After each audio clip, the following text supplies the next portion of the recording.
अब देखना यजुर्वेद प्रकाशक है सर्वदेशी कार्य प्रतिनिधि सभा 2/5 महर्षि दयानंद भवन रामदा मैदान नई दिल्ली से। ये महर्षि दयानंद सरस्वती द्वारा इसका अनुवाद है और ये यहाँ से प्रकाशित है Prince offset printers 1510 Pataudi house Daryaganj नई दिल्ली से। अब इसके यजुर्वेद के अंतिम मंत्र को देखते हैं, अंतिम मंत्र अंतिम अध्याय का। अब ये वेद ज्ञान भी ब्रह्म दे रहा है। ये है यजुर्वेद भाषा भाष्य 44वां अध्याय 40वां अध्याय। हम 15 मंत्र दिखाते हैं आपको। ये वेद ज्ञान दाता अपना भी बता रहा है कि मेरा तो ओम नाम है, ओम करतो समर किलबे समर करतोम समर। फिर यहाँ बताया है 16वें मंत्र में कि उस परमात्मा के अग्नि ने सुपथा राय, यानी सुपथा माने सच्चे भक्ति मार्ग से परमात्मा की, अग्नि माने परमात्मा की सही भक्ति से उस परमात्मा की प्राप्ति होती है। और मेरा यो ओम मंत्र है, इसने अपना बता दिया।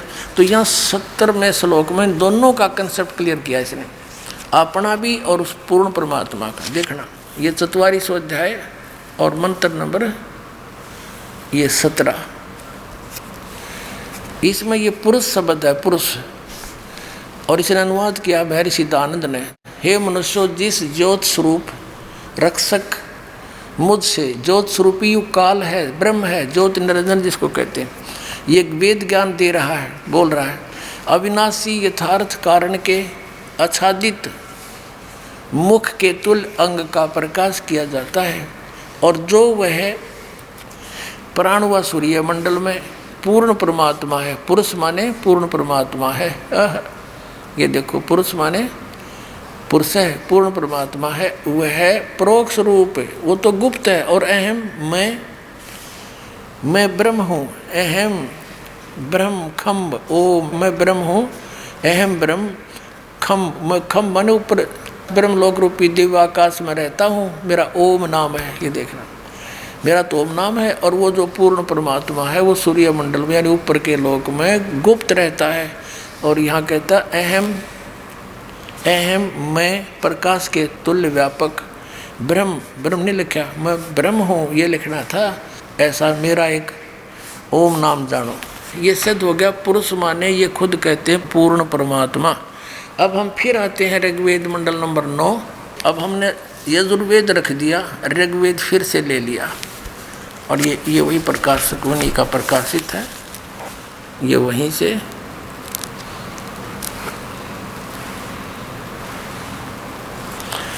अब इसके हम यहाँ तक आगे थे पढ़ते पढ़ते, यहाँ तक तो इन्होंने ऋग्वेद मंडल नंबर 9 सूक्त 1 के हम 6 तक आगे थे।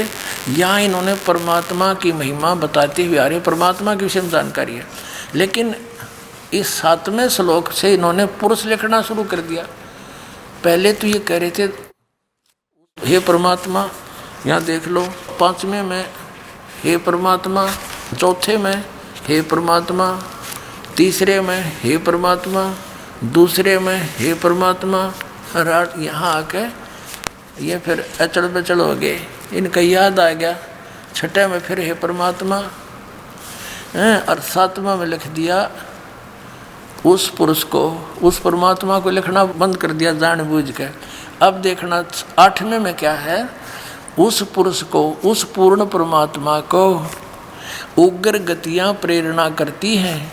यानी एक ऐसी स्थिति जब आ जाती है, धर्म की हानि होती है, तो परमात्मा प्रेरित होकर के दुख देख कर अपने भक्तों का वो वहाँ से चल कर आते हैं, यहाँ लीला करते हैं। 3 प्रकार की स्थिति से, 3 प्रकार के शरीर की स्थिति से हम सबका कल्याण करते हैं, धारण पोषण करते हैं। उस पूर्ण परमात्मा को, पुरुष माने पूर्ण परमात्मा समझना, उग्र गतियाँ प्रेरणा करती हैं। और भासमान शरीर को, वह पुरुष, भासमान माने तेजोमय शरीर को, सुंदर शरीर को, वह पुरुष यानी वो परमात्मा प्राप्त होता है। अच्छा सुंदर शरीर युक्त है वो भगवान। और आगे देखो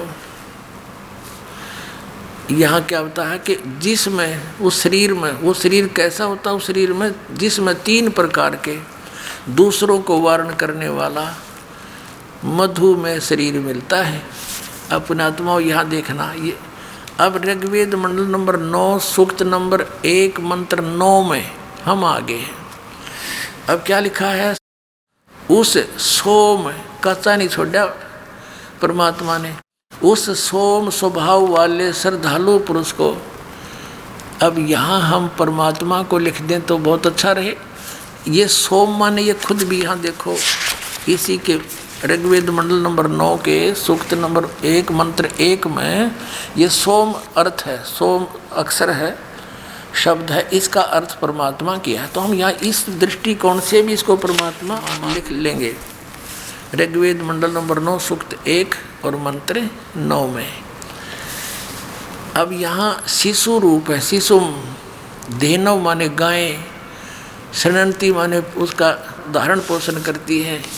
यहाँ देखना, उस सोम स्वभाव वाले पुरुष को यानी उस अमर परमात्मा को जो शिशुम, जो शिशु रूप धारण करके प्रकट होता है, अभी अधन्या, अभी माने सब प्रकार से यानी पूर्ण रूप से, अधन्या माने अहिंसनीय नहीं, बिना धनाई, धेनव माने गौवे, और उसकी तृप्ति करती है।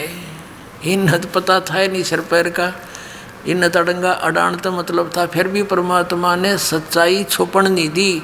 कहते हैं चोर चुरावे तूंबड़ी और गड्ढे पानी में वो गड्ढे हुआ ऊपर आवे न, सच्चाई छनी ना।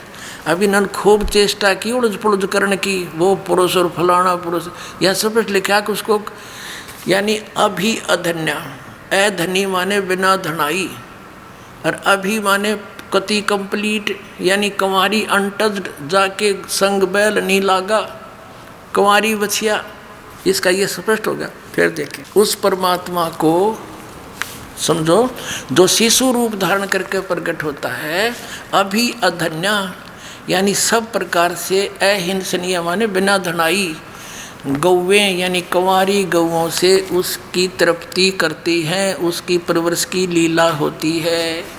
बोलो सतगुरुदेव की जय हो।